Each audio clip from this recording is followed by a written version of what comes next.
बिस्मिल्लाहिर्रहमानिर्रहीम। अजीज तलबा, आज का हमारा टॉपिक है इफेक्ट्स ऑफ एनर्जी क्राइसिस।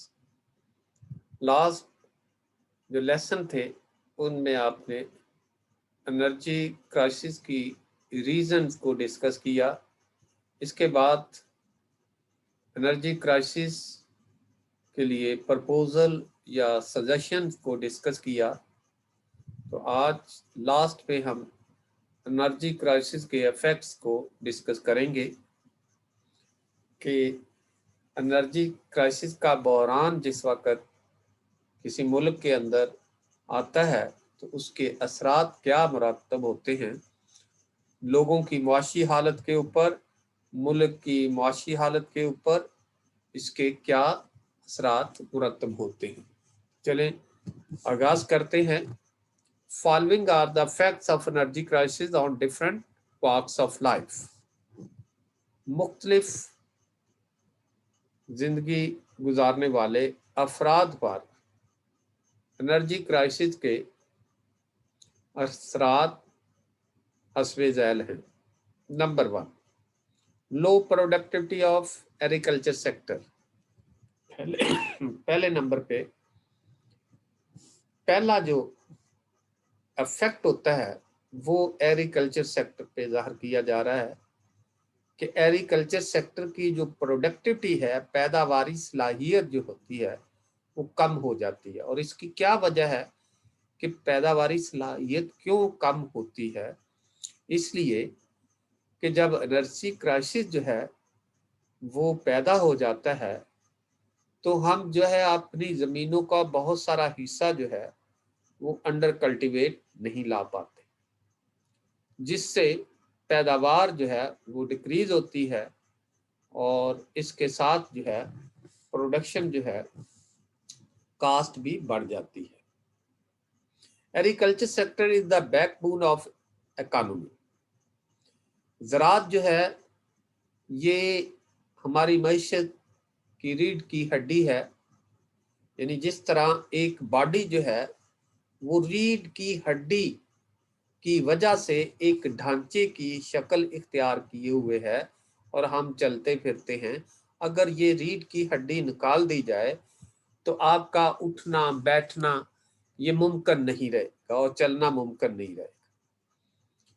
इसी तरह एग्रीकल्चर सेक्टर जो है इसकी भी बहुत ज़्यादा इम्पोर्टेंस है। कहाँ पे? मुआशियात के अंदर, मईशत के अंदर, किसी मुल्क की मईशत के अंदर इसका बहुत अहम किरदार है, बहुत अहम रोल है। 66% of exports are got from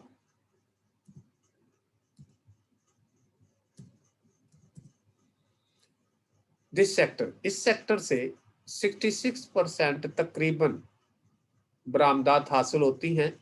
if there is lack of energy resources, अगर हमारे पास एनर्जी रिसोर्सेज की कमी आ जाती है, एनर्जी रिसोर्सेज कौन से हैं? ऑयल है, गैस है, ठीक है, तेल है, तेल, गैस और कोल जो है ये एनर्जी रिसोर्सेज है।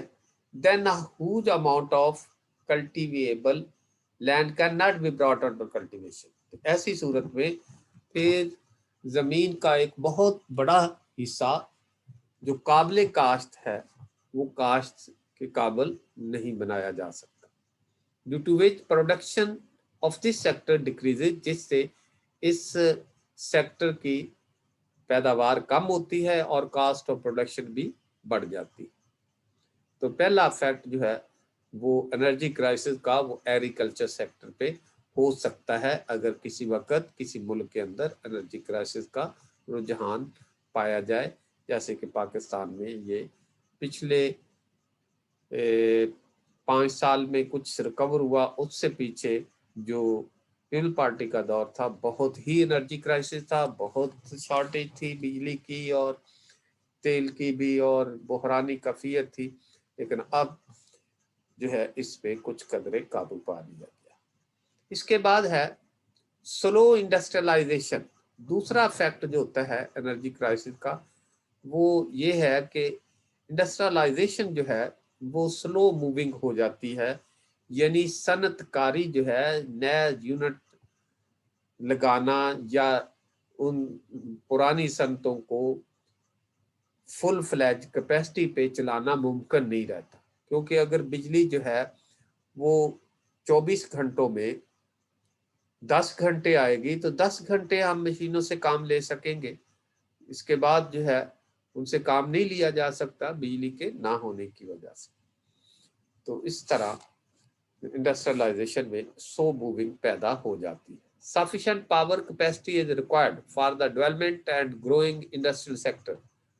बढ़ते हुए इंडस्ट्री सेक्टर और तरक्की के लिए काफी ज्यादा पावर एनर्जी की जरूरत होती है। If there is shortage of power in this sector, अगर इस सेक्टर में ये पावर की, बिजली की शॉर्टेज हो जाती है, industrial unit have to run below their capacity. तो ऐसी सूरत में इंडस्ट्रियल यूनिट को उनकी कैपेसिटी से, उनकी सलाहियत से नीचे कम तर चलाया जाता है। मिसाल के तौर पर एक फैक्ट्री में 1000 यूनिट तैयार किए जा सकते हैं। जब बिजली नहीं होगी, 24 घंटे नहीं रहेगी, कोई 10 घंटे या 8 घंटे या 5 घंटे बिजली आती है, तो फिर जो है वो जितने यूनिट पहले पैदा किए जा रहे थे उस फैक्ट्री के अंदर वो पैदा नहीं हो सकेंगे, बल्कि बहुत ही ज्यादा कम होके पैदा होंगे। तो इस तरह इंडस्ट्रियल यूनिट की जो प्रोडक्शन कैपेसिटी होती है वो कम हो जाती है due to energy crisis. They remain in sick position, और वो सनते जो है वो इंडस्ट्रियल यूनिट जो है वो बीमार हालत में ही रहते हैं। जब वो फुल कैपेसिटी पे काम नहीं करेंगे तो बीमार ही है, लॉस में चले जाएंगे। सो इंडस्ट्रियल प्रोसेस रिमेन स्लो, इसलिए सनती अमल जो है वो सुस्त रवि का शिकार हो जाता है।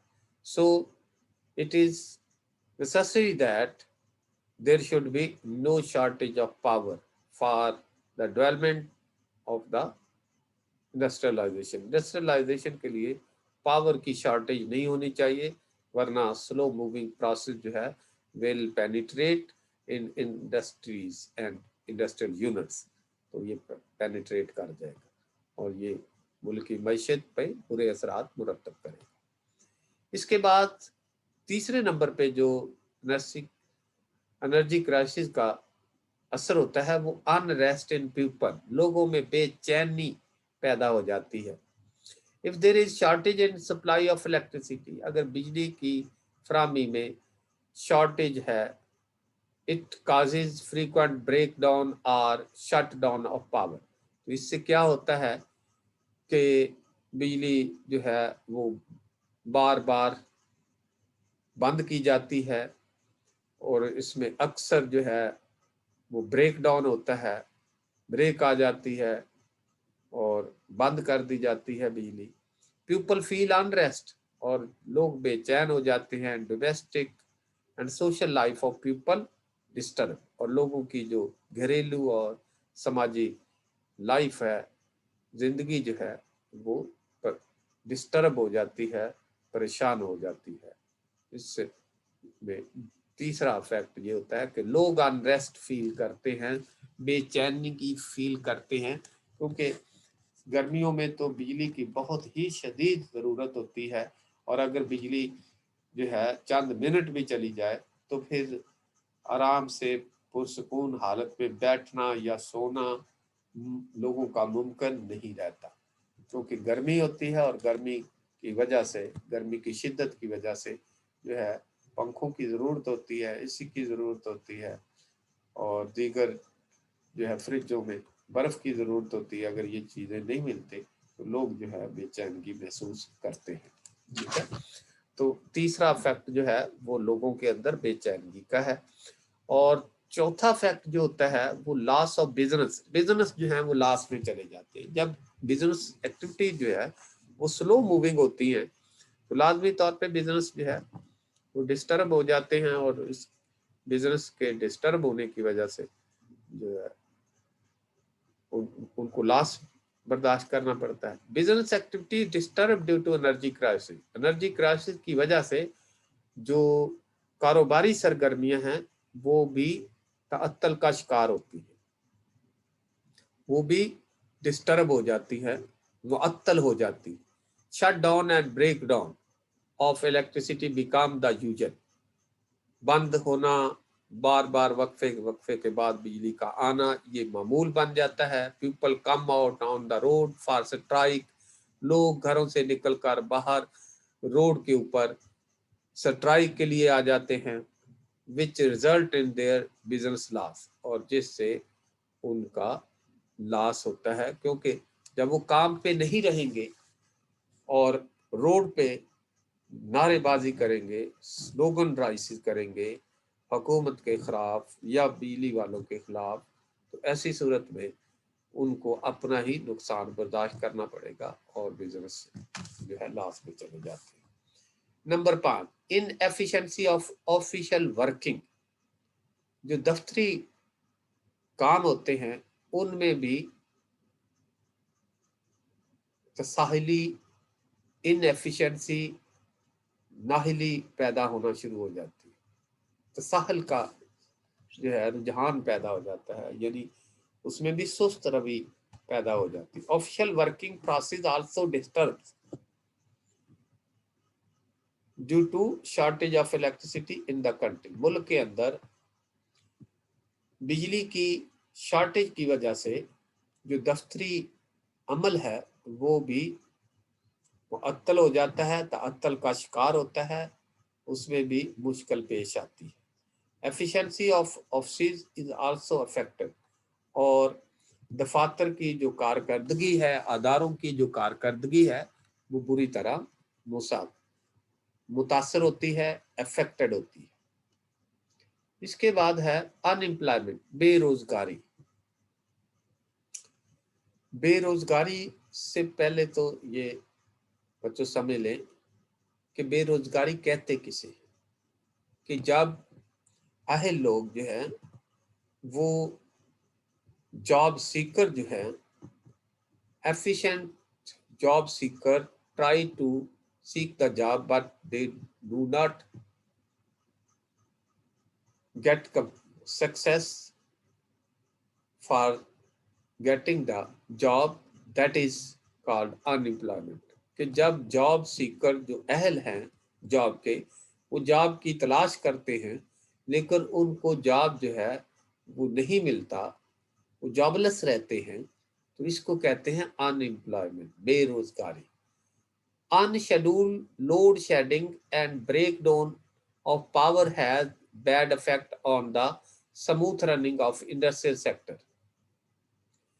बगैर शेड्यूल के बिजली को बंद कर देना, ब्रेक डाउन करना, वक्फे के बाद बिजली को जो है भेजना, ये सनती शोबे की जो स्मूथ रनिंग है, सनती सेक्टर जो है इसकी स्मूथ रनिंग के पर बुरे असरात मुरतब करता है।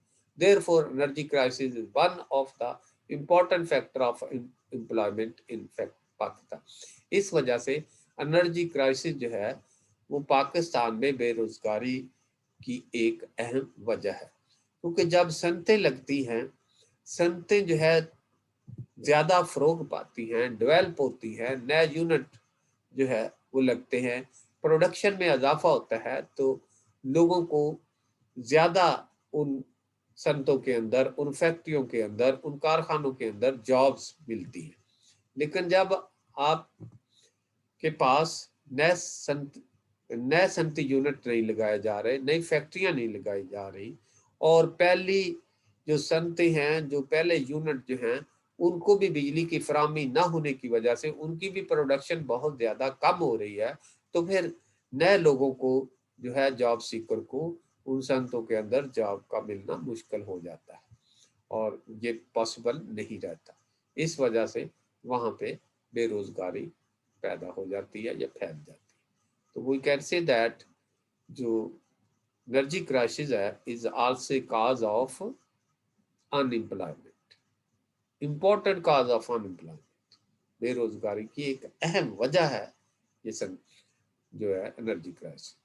इसके बाद health cost, high cost of production, पैदावारी लागत जो है वो बढ़ जाती है। इसकी वजह भी आपको बताते हैं कि क्यों बढ़ती है। When the prices of energy resources like oil, gas, coal and electricity.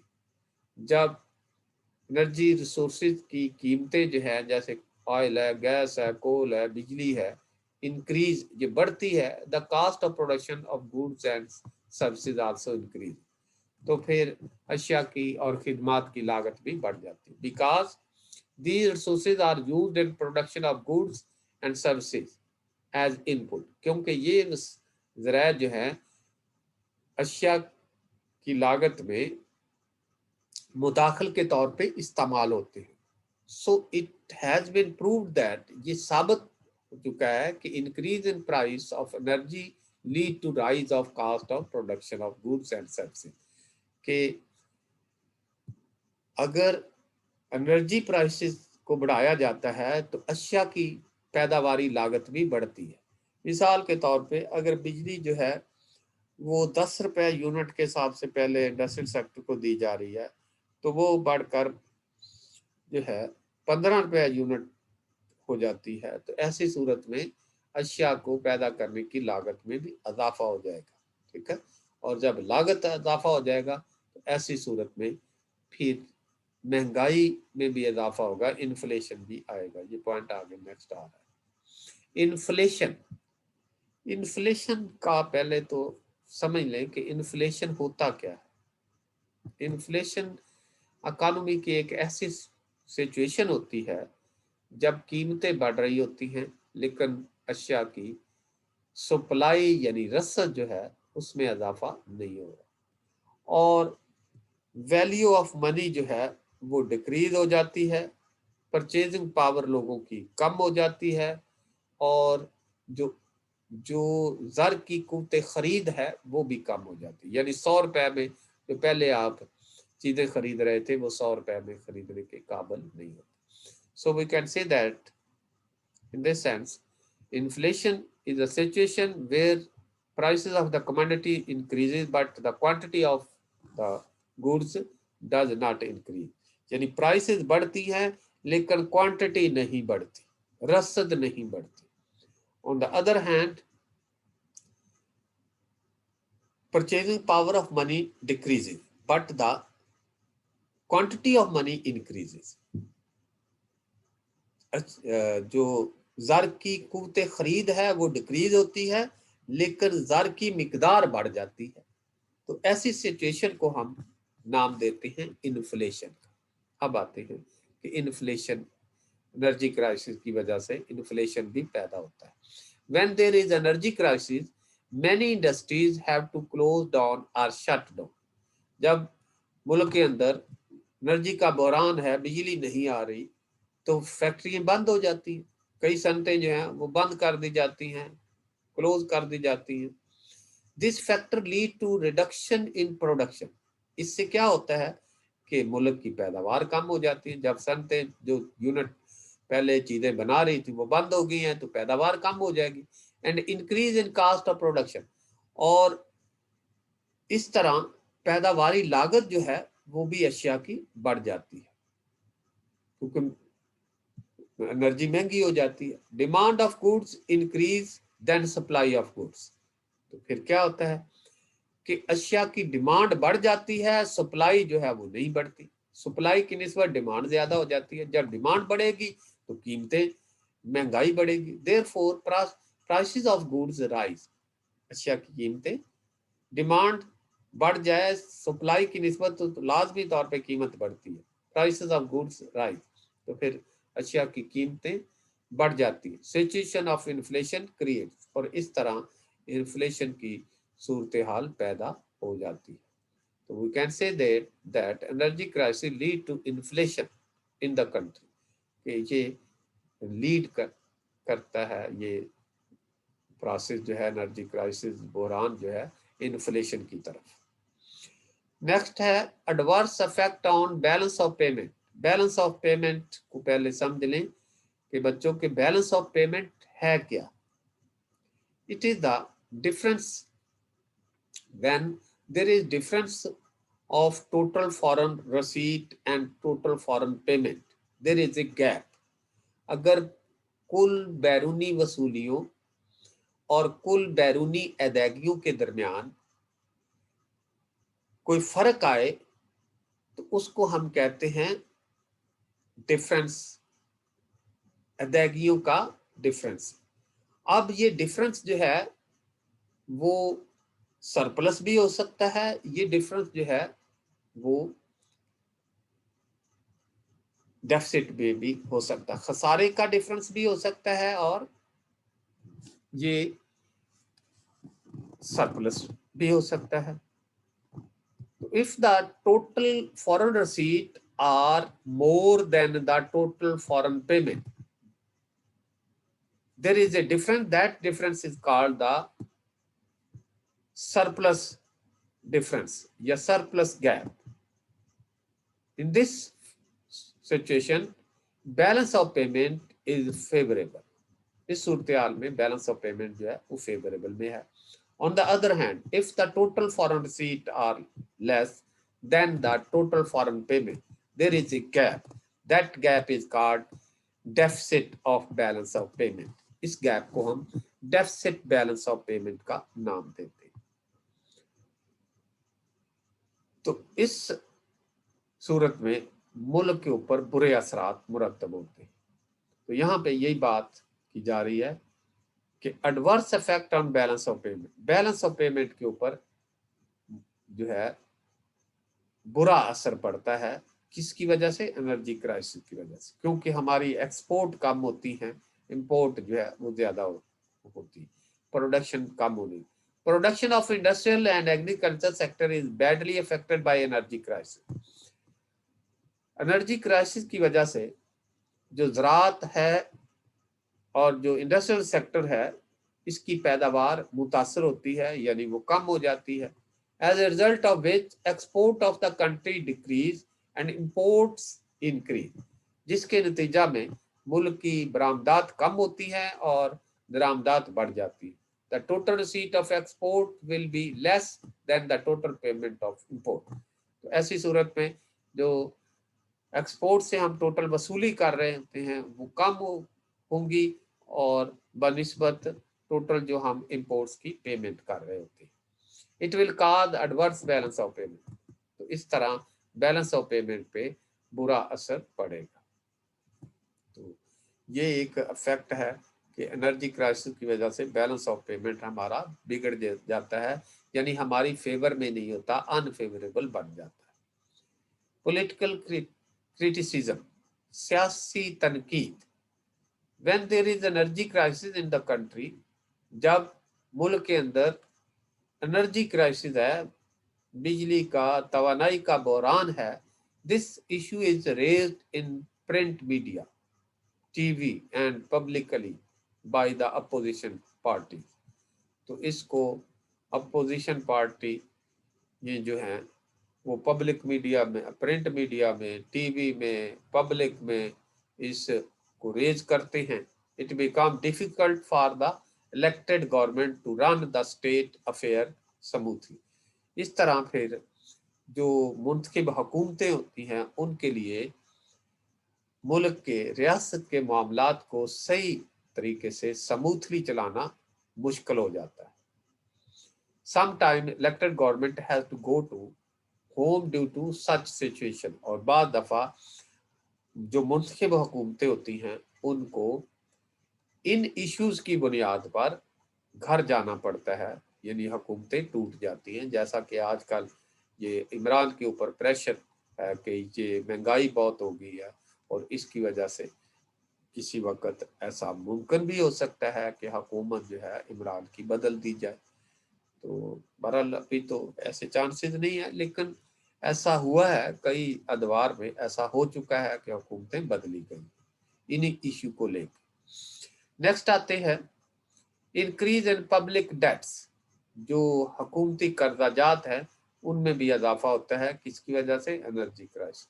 Elected government has to take foreign loans and domestic borrowing to complete the various project of energy crisis. Energy crisis जो तवानाई के projects हैं उनको मुकम्मल करने के लिए हुकूमतों को बैरूनी और मुल्की कर्जे लेना पड़ते हैं। जैसे नवाज शरीफ हुकूमत में ये एनर्जी क्राइसिस बहरान जो है पीपल पार्टी के दौर में आया था और नवाज शरीफ के दौर में फिर इसके ऊपर कुछ पेशरफ्त हुई और कुछ कर्जे लिए गए, कुछ पावर प्लांट लगाए गए, लेकिन वो अफरा तफरी की हालत में लगाए गए, जिसका कि आवाम को खमियाजा अभी भुगतना पड़ रहा है कि हम बिजली महंगी खरीद रहे हैं। तो उनके साथ ऐसे एग्रीमेंट किए गए जिनका आवाम को बहुत बुरा रिजल्ट मिल रहा है और उस आवाम के ऊपर उस एनर्जी क्राइसिस प्रोजेक्ट के बुरे असरात मुरतब हो रहे हैं, क्योंकि उनसे बिजली जो है बहुत ही ज़्यादा महंगी खरीदी जा रही है और हुकूमत और स्टेट जो है उन मुआहदात को पूरा करने की भी पाबंद है। इस वजह से उनसे छुटकारा भी मुमकिन नहीं है और हमारे ऊपर ये आवाम के ऊपर एक बोझ भी ये बना हुआ है। These loans lead to increase in public debt of the country. ये जो लोन है ये मुल्क के जो हुकूमती कर्जे होते हैं उनमें इजाफा का सबब बनते हैं, इम्प्रूव बर्डन और बोझ बनते हैं if these are not use properly, और अगर इनको मुनासिब तरीके से इस्तेमाल में नहीं लाया जाता। इसके बाद है number 12, difficulty in health and education facility. Health और एजुकेशन ये दो ऐसी सहूलियात हैं जो लोगों को हर सूरत में मुयस्सर होनी चाहिए।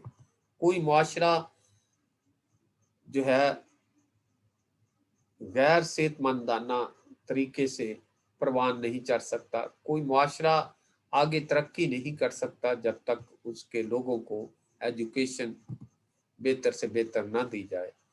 कोई मुल्क उस वक्त तरक्की नहीं कर सकता जब उसके अवाम सेहतमंद और एजुकेटेड नहीं होंगे। तो इन सहूलियात को जो है लोगों तक पहुंचाना ये रियासत की जिम्मेदारी होती है, लेकिन जब ऐसी सिचुएशन पैदा हो जाती है कि एनर्जी क्राइसिस आ जाए तो फिर हेल्थ और एजुकेशन की फैसिलिटी जो है उनको जो है आगे पहुंचाना आवाम तक मुश्किल हो जाता है। Health and education facility to the people are badly affected due to the shutdown and breakdown of the power.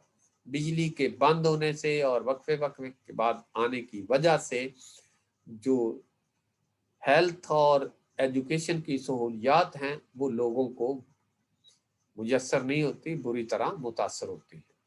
People are not able to get education and health facility due to load shedding. Load shedding की वजह से लोग जो हैं education और health की facility हासिल करने के काबिल नहीं रहते।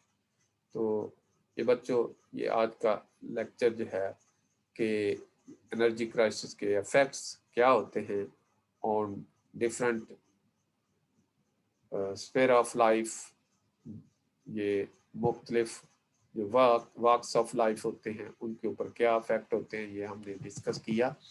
तो ये क्लोज होता है, इसके साथ ही हम इजाज़त चाहते हैं। नेक्स्ट टॉपिक के साथ हाजिर होंगे। अल्लाह हाफिज़।